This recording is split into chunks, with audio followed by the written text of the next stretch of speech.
All right, we're gonna do another top 5. This is my top 5 celebrity encounters.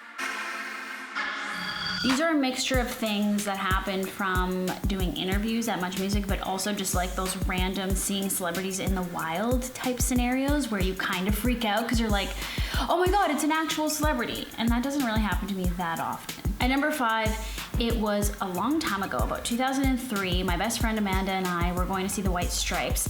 And then on the way out of the venue after the concert, we ran into Michael Pitt and Gayle Harold. Gayle Harold is Brian from Queer as Folk, if anybody ever watched that show back in the day. And Michael Pitt, of course, is in Boardwalk Empire and lots of amazing movies. At the time, I didn't really care about Michael Pitt, but my best friend was obsessed with him. And I was obsessed with Brian from Queer as Folk. I love that show. I don't remember what we said to them, but only in hindsight do I remember this celebrity encounter because now I love Michael Pitt. I think he's an amazing actor. I don't know why I didn't care about him when I was younger, but now I love him, and now I'm like, oh yeah, once I met that guy. That was kind of a random encounter. We didn't say much. We looked like total nerds. They were out in the back smoking in the parking lot, and I think we just said hey and like, what are you doing here? And then they were way too cool and definitely didn't want to talk to us.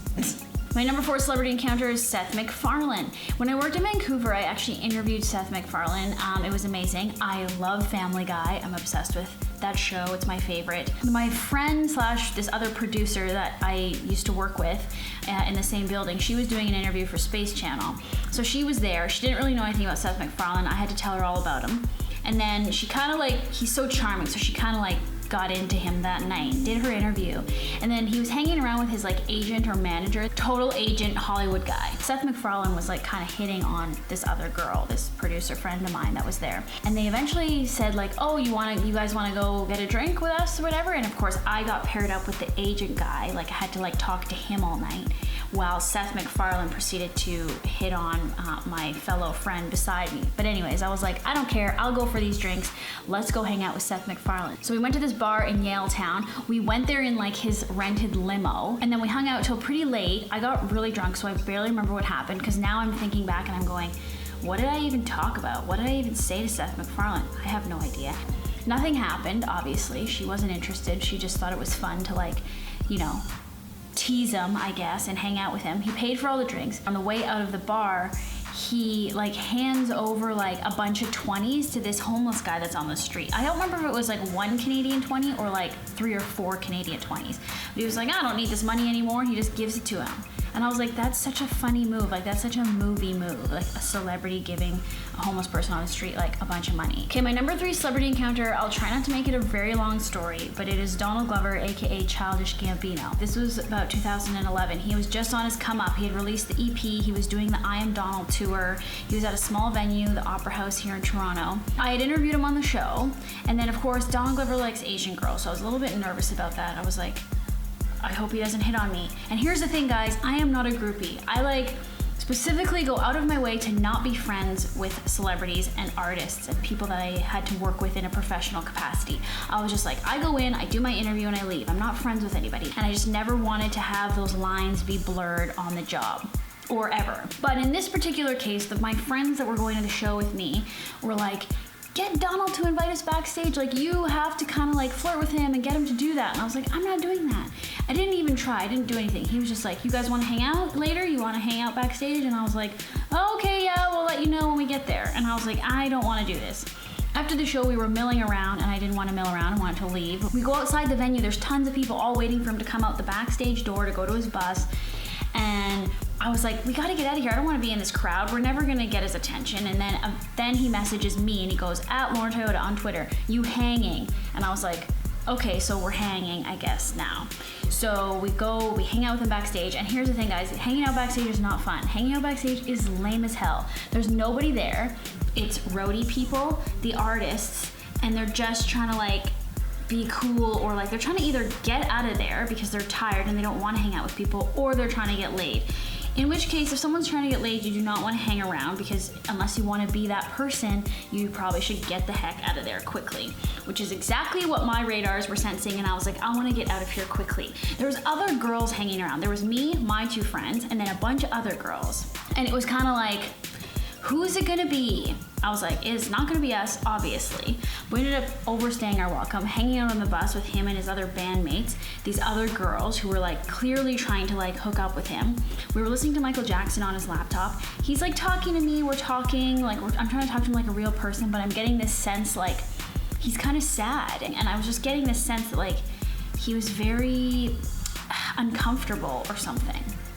And I don't even know, it's like, why are you even hanging out there? There's no point, because there's no end goal to this. It's just, once I hung out with Donald Glover, which is exactly what I'm telling you right now. But when we left, there was like one girl left. She was like the last one. And I'm sure she's the one that ended up getting laid by Donald Glover. And I do not know who she is, but we like laughed on the way home because we're like, that's the one, that's the girl that hung around too long. I guess it makes an okay story. It's really not that entertaining. But I do love Childish Gambino. This is the thing, this is why I didn't want to hang out with him, because I actually like him as an artist. And then when you hang out with somebody or you get to know like maybe some of their psyche a little bit better, you're like, I don't know. And then you overanalyze their lyrics and then you're like, maybe you're a little bit sad. I don't know. My number 2 celebrity encounter is kind of a regret, because I was at the JFK airport in New York and I saw Aziz Ansari and he was sitting right in front of me, right, waiting to get on the plane, right across from me.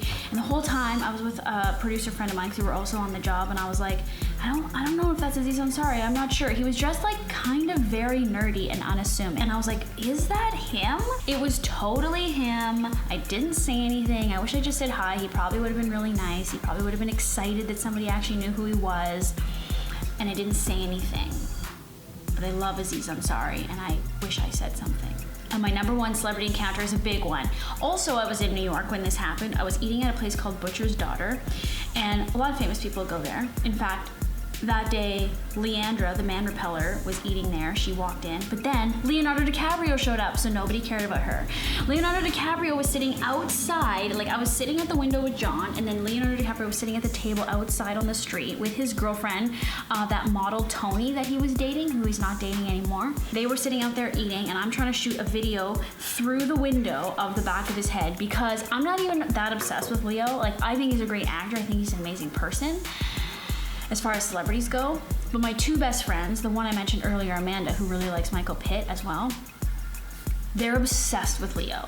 I was like, if I don't get a picture or some kind of evidence of this, they're gonna kill me. And of course, they were so mad that I didn't even say anything to him.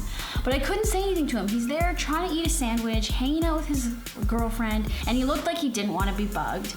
And he was disguised, he was wearing glasses and a hat, and he was just all bundled up. And people were walking, outside being like, as they walked by, they realized it was Leo and they like couldn't believe it. But that was like the biggest celebrity I've ever seen, like in the wild. I keep saying in the wild, like they're animals. But I mean, it is a little bit like that, because sometimes you're just stunned, because it's like you recognize them and they're familiar and you're like, wait, don't I know that person? And then you're like, oh, I know them because I drool over their movies or whatever. So those are my top 5 celebrity encounters. The reason I did this list, even if you're like, I don't even care about these stupid stories, is someone suggested it, I think, or they said do your top 5 interviews, best interviews. I'll do that as a separate list, because I felt like there needed to be a distinction between, having done an interview and getting to know somebody on that level, and also meeting them out in general life or seeing them out in general life, because you get a totally different picture of that person. Hope you enjoyed today's top 5. This is the second time I've recorded this, because I keep making all these mistakes on my camera where I don't record audio. It's so annoying. Okay, I'm gonna turn this off now, and I'll see you guys tomorrow.